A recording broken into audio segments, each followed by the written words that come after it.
How many of you would love to have a miracle in your life, your career, your finances this year? Absolutely. We've all heard of incredible miracles that have happened for others in their life, and we think, why doesn't anything like that ever happen for me? Or, I prayed and I still never experienced any miracles. You see, we all want a miracle to happen, but we never want to be in a situation where we require one. I've read of hundreds of miracles all throughout the Bible. And the other day, I went on Google and looked up modern day miracles, of which there were thousands. Do you know what every miracle had in common? Fear, pain, or desperation. And a 100% belief that without divine intervention, you were destined to fail. So while everyone wants a miracle, no one wants to be in that place. You ever had a friend take a trip of a lifetime and they were so excited when they returned? They wanted to share with you their experiences, their challenges, their victories and adventures with nothing but snapshots of their trip. That's how I feel today. I want to share with you in these brief moments a snapshot of the journey that I've taken, the experiences that I've gained, the challenges that I've faced, and the miracles that I've watched, so that you can leave here knowing that one woman can change the world with a dream in her heart and a lipstick in her hand. I grew up in a Mary Kay home, but never dreamed of doing Mary Kay. That is not until I came to seminar my senior year in high school to watch my mom debut as a national sales director. You don't get to pick your dreams. Psalms 139 says, "You shaped me first inside, then out. You formed me in my mother's womb. Like an open book, you watched me grow from conception to birth. All the stages of my life were spread out before you. All the days of my life prepared before I'd even lived one day." So God designed you with a dream in mind. But dreams are realized and revealed in stages. Because I believe that if God revealed his dream for us all at once, we wouldn't believe it. Nor would we be able to handle it. Thus begins the journey of preparation for promotion. I became a consultant on my 18th birthday with a dream of being a national sales director and changing the world. Less than a year later, I got married, quit Mary Kay, and got a real job. A dream is not a goal that you can give up on. It is part of your DNA. God hardwired it into you from birth. And though you may choose not to pursue it, the dream will continue to grow in you because it is part of who you are. Unbeknown to me, I had just entered the prep school for all dreamers, and I didn't even know it. Kind of like the children of Israel when they escaped slavery from Egypt for the dream of the promised land.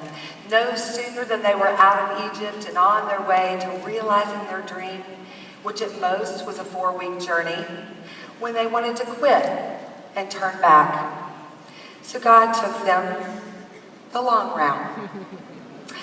Because he's not satisfied with just getting you out of Egypt or financial, relational, or professional disaster.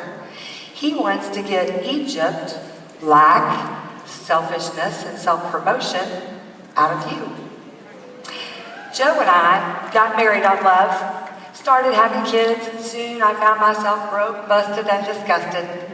I wanted more, because once you've been given a glimpse of what life could be like, the promised land, you'll never be satisfied with anything less.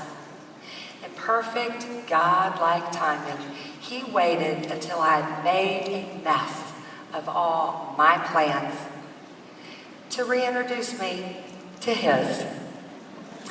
My mom and dad came over for dinner when my dad said to me, "Julie, even a dumb consultant can make money in Mary Kay if you will work it like a business." In those few minutes, everything changed. Though I was scared, didn't know how I was going to make this work with a full-time job and 2 kids under 2, I knew that I would. Dreams don't require details. They require obedience. And I was determined to be obedient to pursuing the dream that God had placed in my heart. 4 months later, I earned the use of my first career card, became a director a few months after that. Then I settled because my immediate need had been met. Wouldn't it be great if we could just always live with no problems, no stress, no challenges? The short-term pain of correction is worth the long-term prize of character. In perfect God-like timing, I became pregnant with baby number 3. And a month into my pregnancy, Joe was handed a pink slip. Mary Kay went from being our backup plan to our only plan. Against all advice, all common sense, Joe and I prayed and decided that Mary Kay would be our sole income. We made a role reversal. You know, it takes a really strong, secure man to make a role reversal with his wife at the age of 28.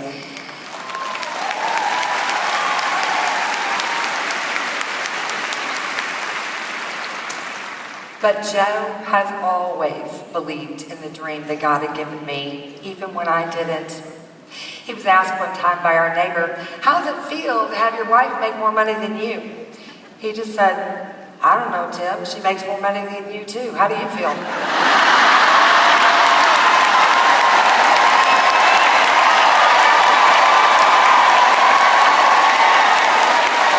In 6 months of making that decision, we went from a struggling unit of 50 to 150, from no unit club to the $500,000 unit club. I have to admit that when I read the Bible in the Old Testament, and I see how the children of Israel were delivered time and time again by God, and yet they insist on going their own way, not obeying, not believing in the dreams of the promised land, I think, how dumb are these people? Don't they get it? What does God have to do in their lives to prove He is faithful? And then, oh, look at my life. Here I was, a top director. I earned the trip. I made a good income. I was at home raising my kids with a husband who loved me, whom I loved, and yet I wasn't satisfied. I wanted to do $1 million. And for 7 years, I tried, always falling short. Sometimes we can get so focused on one thing, this one way that we are wanting God to act on our behalf, this one moment when He's supposed to show up and do something spectacular, that we close ourselves off from His greater purposes. I wanted the promotion. God was more interested in the preparation. I was consumed with the test. God was more interested in my testimony. I went to leadership conference that year, not on target for any trip. When I heard Susie Orman talk about the peace of being debt-free, not having money dictate every decision, being humble enough to admit that I was in debt, making different choices, and taking control of my financial future, I was so convicted, I left the assembly in tears. Here I was, a top trip-winning director, $22,000 in credit card debt. I was feeling like I was living a lie. I was trying so hard to make more money and so afraid that I wouldn't have enough that I became consumed with money and performance instead of focusing on my purpose and people. You can't lead people when you need people. Sometimes what we need most is not a change of circumstances. It's a change of heart. So I came home. I started to make different choices. I went to work with a change of heart. In 6 months, I was able to accomplish what I hadn't been able to do for 7 years. That year, I spun off several offspring directors, and we finished in the $1 million Circle of Excellence. In 2 years, we were debt-free. The lesson that I needed to learn was not, how can I get to the $1 million Circle of Excellence, but what do I need to change to become the leader that you want me to be, God? Then the how-to took care of itself. 2001, my mom mentioned she only had a year and a half before she would retire, and everything in me went on overdrive. I wanted to be her offspring national. After all, it was the dream that God had started in my heart back in 1982 when I saw her debut. I had enough offspring directors that it was within my reach. So I launched full steam ahead to debut by Seminar 2003. By January, all people were getting into place, and the company told me that I was on track to be #1 at Seminar. I talked it, I walked it, I worked it, and I watched it all fall apart. I was bitterly disappointed and angry, and for the next 8 years, I wandered. It is said that the children of Israel made it to the edge of Canaan, the promised land, somewhere between 15 to 18 months after leaving Egypt. Close enough to see it, but not yet ready to enter it. Kind of like me. I have been close enough to see it, but not quite ready to arrive. Oh, I didn't quit. I kept working. I never missed an event. I set goals. I put one foot in front of the other. And I tried to avoid the question, so when are you going national? The scenery during this part of my journey looked amazingly like a desert. My mother had retired from Mary Kay. My 2 girls had gotten married, and they were building a life of their dreams. Our youngest was driving, looking for colleges to pursue his dreams. Joe had come home one day and said, I bought something today, baby. I said, what? I thought he meant like a pair of shoes or a watch. He bought a gas station at a convenience store.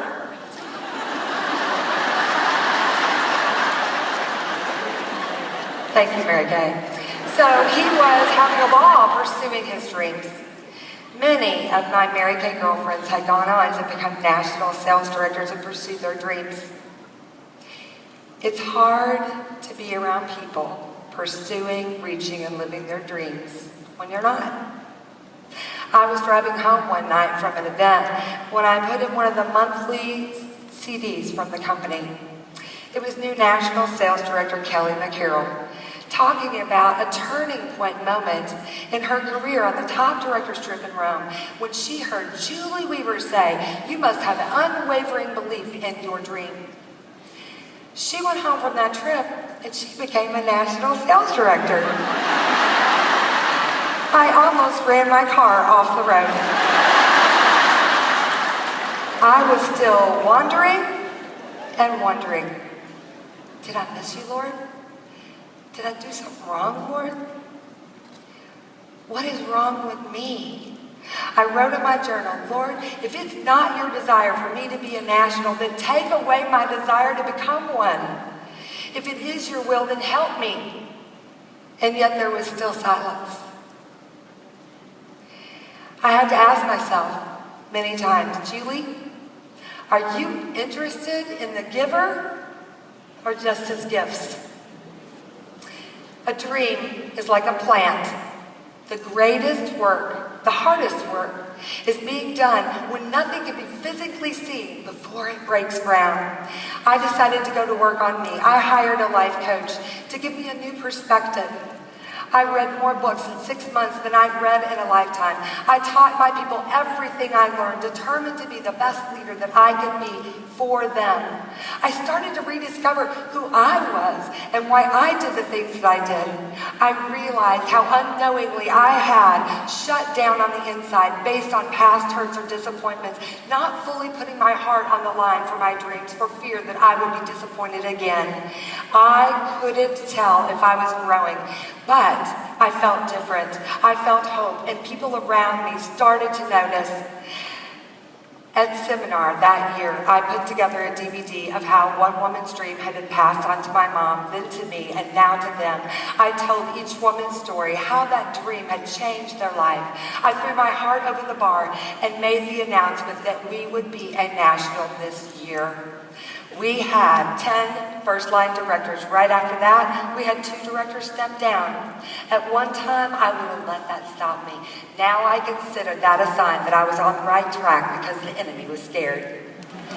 That same month, we had our first second line debut, and then another, and then 8 DIQs submitted in November 1st. We had broken ground. We also experienced more pushbacks than we'd ever had before. Every night I was in a different city. Every morning I was on my knees. Every day I would say, I cannot do this without you, Lord. On Friday, June 28th, when I shared with Joe still how far we had to go and I saw the doubt sweep across his face, I broke.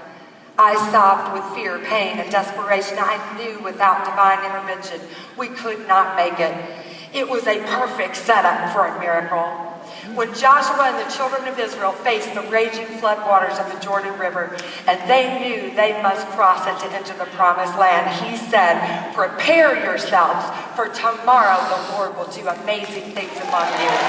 In other words, it is going to take a miracle, so expect it.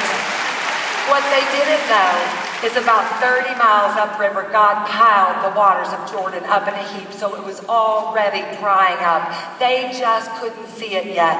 As soon as their feet touched the water, it dried up and they crossed over on dry ground.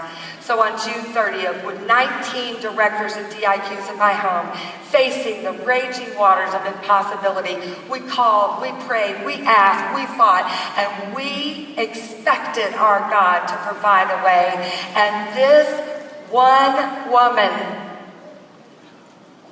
with a dream given to her 31 years ago watched as a miracle unfolded before her very eyes. And one woman, and then another woman, and then another, crossed over with her to the promised land. And together, one woman at a time, we will change.